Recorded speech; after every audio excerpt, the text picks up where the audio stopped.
I recently picked up this wonderful 50 pesos gold coin, just over 1.2 ounces of gold. Love it, it's fantastic. But it does look a little bit different to some of the other 50 pesos coins that I've got and bought in the past. So I want to test it and see if it genuinely is real gold. So we've got a lot of fun tests to put it through here today.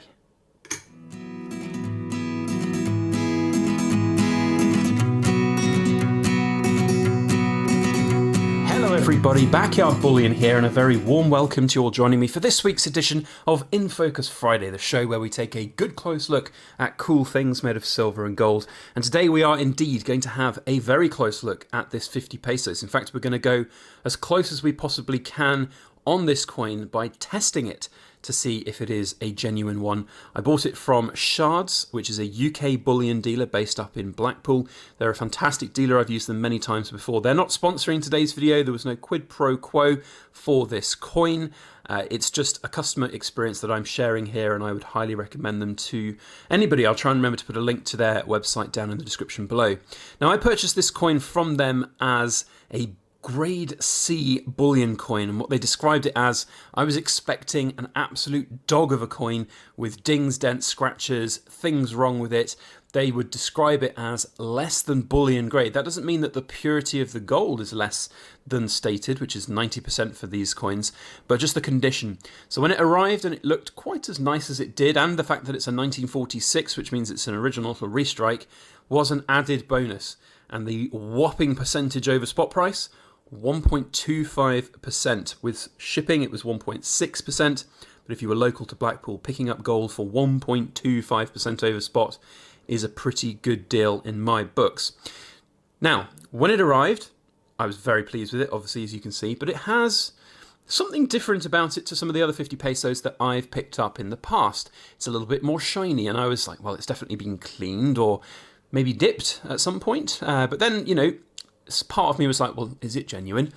And one of the things that I will always say for any gold buyers out there, that test all your gold. Test your gold, even if it comes from a reputable dealer.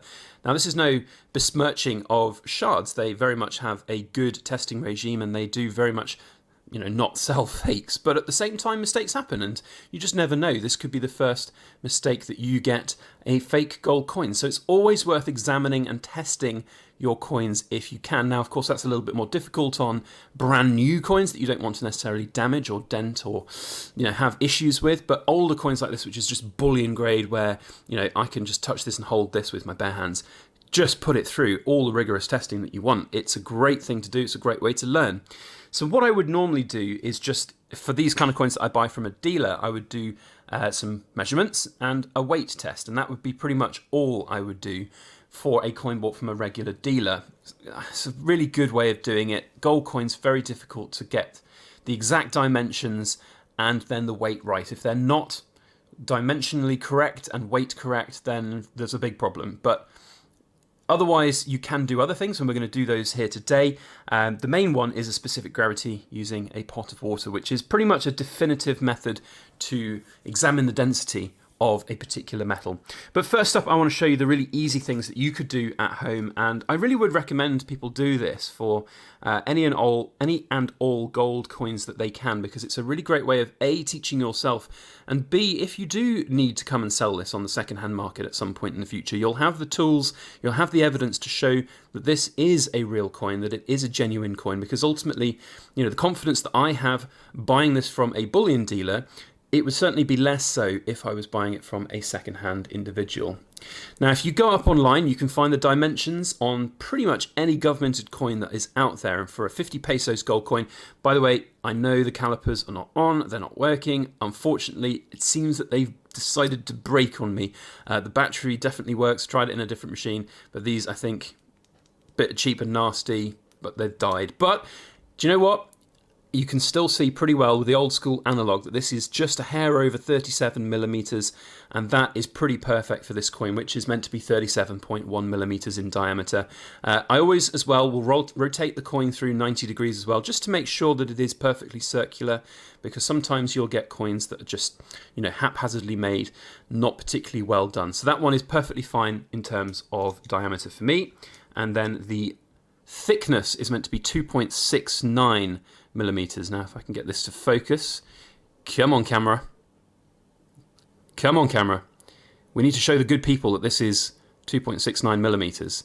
There we go. So you can see it is just hiding between the 2 and the 3 on that millimeter front. So 2.69 millimeters and 37.1 millimeters in diameter is a really good indication. That is pretty much perfect of what we're expecting. Now, the next thing I would do from that perspective is to weigh it, because if this is a fake gold coin, if it's made out of another metal, just ferrous metal or whatever it might be. Well, first of all, if it's made of ferrous metal, it would have problems with the magnet, and you can see here this magnet, neodymium magnet's a really nice strong one, no issues on there at all. Very much keep hold of one of these at all times, and you can see just quite how strong it is when you get this here. It just snaps to it straight away. So properly strong magnet, these ones, so no issues from that. Next thing I always do is weigh the coin to see if the weight is going to be on. Really good scales, these. Now, these are trading standards approved scales because I sell things by weights and measures, so I have to have these in my life. They cost like £300, but I wouldn't say that everybody needs them. You can go out and you can get any kind of good scales that just measure down to 0.1 grams, but bear in mind that any kind of scale that's not trading standard approved or calibrated will vary weight to weight, and wherever you are in the world as well, it will vary as well. So there's definitely issues on that to factor in. But those will be very much as accurate as you can get at home. So we'll see what this particular coin weighs here on my scales. 41.62 grams. And if you look up the actual weight of these coins, it's 41.67 grams for a brand new coin. Now, I've said this a few times before in the past that older coins do get a little bit worn, and some of the weight of the gold will be absorbed away. And in fact, I did have a really good email. This is one of the reasons why I'm making this video today. I had a good email from a viewer of our channel. He emailed me about a 50 pesos gold coin that he purchased, and his was weighing down a good 0.1 of a gram in the sort of 41.5 range. He sent a few pictures, and it was very much an older, worn version. So you do lose some weight for the coin. It is just a factor of life. You know, it's just the general rubbing. The atoms will come off, and over time that will cause the weight to go down. But 41.62 here is well within that margin of error for me. That gives me an absolute confidence that between the weights and the measures, we are golden, for want of a better phrase. Now, there is a next step you can do. So if perhaps you're like this person who emailed me that was quite a significant amount lower in the weight category, there is now a third test which you can do. All of these are, by the way, completely non-destructive. The only potential destruction is with metal calipers. You need to be a little bit careful if you don't want to scratch your coins. But generally speaking, these are all very easy to do at home. You don't need to do acid tests. You don't need to shave bits of the gold off and put it into chemicals and things like that. Easily done. The last one is very much easy to do as well, but it's one that a lot of people get put off by because it sounds very fancy, sounds very difficult, and that's a specific gravity test. Now, this is basically measuring the density of this item measured against a known density of another substance, and that in this case is going to be water. So all you'll need is a little pot of water, and you'll pop that on your scales, and then we're basically just going to suspend the gold in the water and measure the weight that it gives us. Now, for various different metals, there will be different results, and for 90% gold, it will be significantly different to 24 karat gold, and that's simply because the other elements that are in this coin, and I forget exactly what is in this coin, if it's copper or silver, but the general rule of thumb is for 90% gold, you are going to be looking at a result of around 17.1 to 17.2, and that is a really good indication, if we get that this is made of gold, made of 90% gold. Pure gold sits around the 19.25 or 19.3 mark. Now, the only issue with this test is that it's incredibly difficult to identify incredible fakes with tungsten in them, because tungsten is the metal by which you can really replicate the density of gold. So you often find that more in bars rather than coins, because it's very difficult to fake a coin and get the dimensions perfect and get the designs perfect. But a bar is very easy to fake. It's just simply a lump of metal, and it could have a tungsten core in. And of course, if you've got a 10-ounce gold bar with a 3-ounce tungsten core in, that's quite a big amount of money that is potentially there for scammers to make. So what you need to do is you need to weigh your coin accurately first and record that measurement, which we've done. We've got 41.62, and then you just need to come up with some ingenious method by which you can suspend your coin, and I've got here some dental floss as something as thin as possible, and basically that's not going to take up any weight space in the water as best as possible. There are other ingenious methods that one can use to do this, but I've basically just decided to use dental floss. I find it the most easy thing to do. You can tie a knot around it. Then you're going to suspend it in the water, and it's very important that you do not have anything touching the sides or the bottom, because otherwise that will impact the result. So we see here the result 2.42. You see if I just rest it on the bottom, you'll of course start to get the weight of the coin in there, but you are looking for the resting weight of it in the water, and you see here we're hovering around 2.41, 2.42.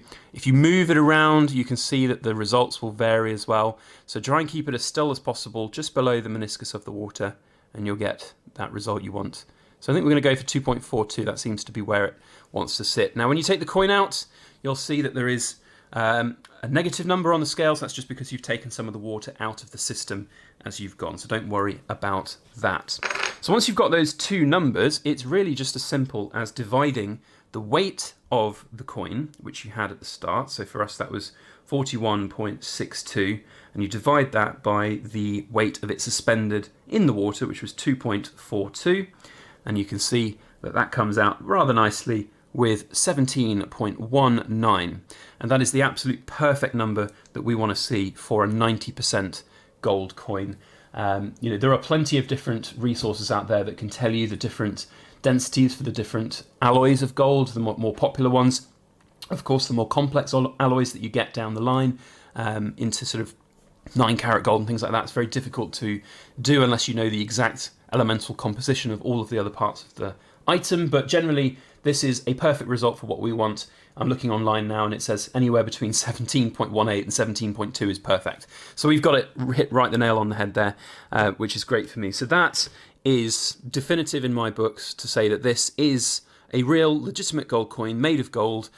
You can see there 37.5 grams of gold content. So if we just do the weight there times by the 90% gold, so we've got 41.6. So of course it's going to be slightly under 37.5 because we've lost a bit of weight from age, times 0.9. So we've got 37.458 grams of pure gold content here in this coin. So lovely jubbly, job done, in the stack, off we go. And I hope that's been of interest to all of you, that you can do these kind of tests at home, even on older coins, even on 90% gold coins. Of course, 90% gold coins encompasses old Eagles, old US coins as well, pre-33 gold coins, things like that as well. Loads of different resources out there to help you find all of the information that you need about weights, measurements, diameters, specific gravities.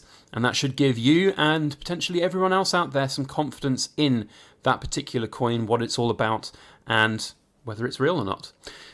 But one of the best tips that I will always say is to buy from reputable dealers if you can, and Shards is no different. Again, no sponsorship, no quid pro quo here, just really, really good dealer, very professional, really good prices, really good coins, honest, open, fair.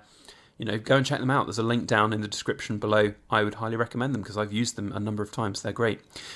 Let me know what you think of this 50 pesos and of the whole testing regime that we've done here today. Of course, there are plenty of others that you can do that are a little bit more invasive, a little bit more destructive. But generally speaking, this is the method by which I will test any and all gold that I am either unsure of or that's come from a secondary source.